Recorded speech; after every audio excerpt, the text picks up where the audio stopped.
wins, Nexus will be done completely over.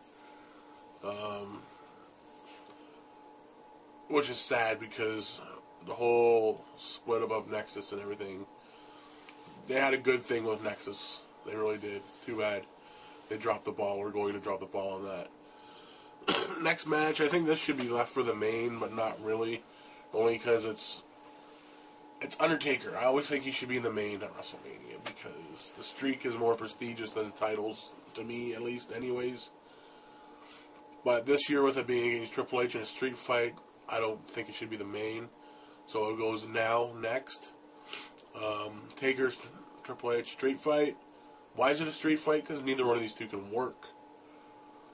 Triple H is just as banged up as The Undertaker, but not admitting it. He hasn't only wrestled maybe one match since he's so-called been back. Same with Taker. You know, he's back to be on TV. Hasn't wrestled. So what do? Let's say, okay, let's give you a chair. You can hit each other. And slug each other. And punch each other. Kick each other. Until the end. Then you can give him the tombstone or the pedigree or the choke slam or, you know, whatever they're known for. It's not going to be a great match. And they're forgetting that these guys fought at WrestleMania 17. Or Taker won. So it'll be interesting to see what happens here. I don't know. Like I said, it's not. Is it a WrestleMania worthy match? It could have been, but it's not. I don't know. I'd rather have seen Taker versus Barrett, like I said in the previous rant. At least it made sense. He buried Taker. That's why Taker was gone. You know, him in the core, or the then Nexus helped bury Undertaker. Taker could have come back and started a feud with him on SmackDown, which led to WrestleMania. Triple H could have done something different, fought Sheamus, like I said, in another rant. And also to make up for the other rant, I didn't put John Morrison in the Money in the Bank. That's what I should have done in place of Mark Henry. I don't know why Morrison lost my mind, but he was not in my mind at that rant. So, moving on, we're going to have the WWE Championship match next. Miz versus John Cena. I don't know what to look for here other than a Cena victory. Miz is good, but he's not good enough to carry John Cena. Cena, in matches like this of caliber, he needs someone to make him look like $1 million. Someone that can carry him. And Miz ain't the guy. So this could be a really bad match. You know, because what does Cena do? Punch, kick, punch, kick, punch, kick, and not set, you know, then he gets his ass beat for the remainder of the match. You know, and he doesn't sell well. And then, you know, mount his comeback and do his shoulder block, sit out, power bomb, five knuckle shuffle, you know, and win.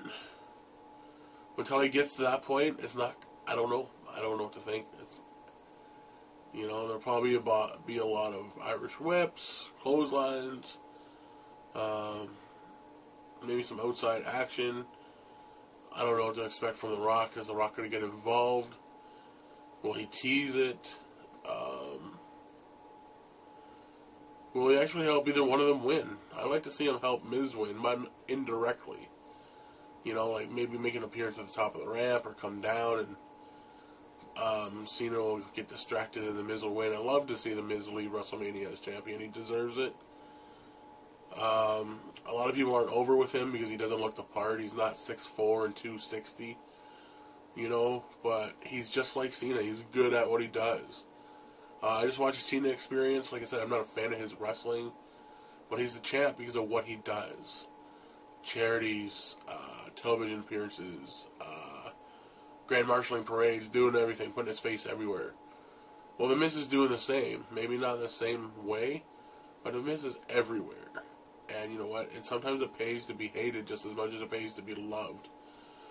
And in pay-per-view buys, it's so much better to have yourself as a heel with the title instead of being a face with the title all the time. You got a face with the title all the time. You're not going to buy pay-per-views because you know John Cena's going to win. You know, Triple H is going to win.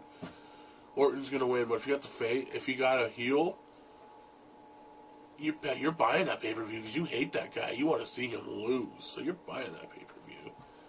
So being the Miz champion is probably the better thing that the WWE's done and can do. Is this match Mania worthy? Hopefully it turns out that way, but no, just because I love two people. If it was Miz and Morrison and done right and built up right, yes. If it was Miz and, I don't know, Triple H or Miz and anybody, it could be done right.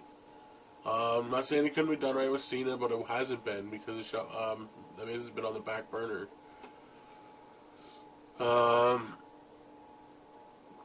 Until recently, you know, but I don't know. It's not shaping up to be good. You got in the main event, which I think it'll be Del Rio and Edge. Now this has been a good thing. This is Mania worthy. They've been feuding right from, I believe it was the Rumble, basically, or just right after. Very good feud, great build up. Del Rio's awesome. Is he gonna get the title? I don't know. If he does, hopefully they don't drop the ball with him like they have, like Sheamus and that. They're bringing these guys in, giving them a huge push, and then they take the ball away from them and make them look like crap. So what's the point? Is that a reputable champion? No. So the next time, you know, you see Del Rio, you're like, oh, he was champ for a day. You know, anybody can beat him. He's not very good now. But, so, come WrestleMania, is it going to be good? I'm going to say no. Because like I said, the best WrestleMania, or the last good WrestleMania was 19. They're totally taking the wrestling out of WrestleMania. It should just be called Entertainment Mania or, you know, Celebramania or something.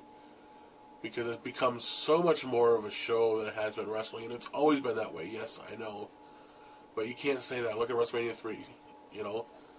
Great matches, the whole card, you know. Andre the Giant, Hulk Hogan, Steamboat, Savage, Hercules, Billy Jack Haynes even, and the Phil Nelson Challenge. We had a lot of good matches on every card for every WrestleMania. You know, WrestleMania 6, Hogan Warrior. 7, Hogan Slaughter, Good versus Evil. I don't know, all the way up. You know, a lot of them were good. I would think WrestleMania 9 is probably not the best. The one they did at Caesar's Palace in the makeshift Coliseum. But, listen, I don't know. Look at the history, folks. Look at what WrestleManias were and look at them recently. Not good. A lot of filler. I don't know. But if you look back at my rant, you see what WrestleMania would have been this year if I was the booker. But yes, WrestleMania to me definitely is not this. I don't know how much more to go into the disgust. Well, it's not really disgust. It'll come off as an extravaganza, as it always does, but I don't know. You be the judge. Let me know before and after WrestleMania. Leave a comment, like or dislike, subscribe. Don't forget good old Big Cha-Ching Blue over there in Jersey. Hit him up. Leave an email or send me an email. You'll see that at the end of the show. If I have to go into a part 2, I'll go into a part 2. I don't know how long I've been sitting here talking about nothing and ranting on WrestleMania. But don't get suckered into paying it. Get a bunch of people together. Spend $5 each. You know, don't order it separately. Don't get ripped off. And until I see you for the Raw review, I'm sorry there is no SmackDown review this week. And as always, I'm Big Mike for Rasslin, Rants, and Reviews.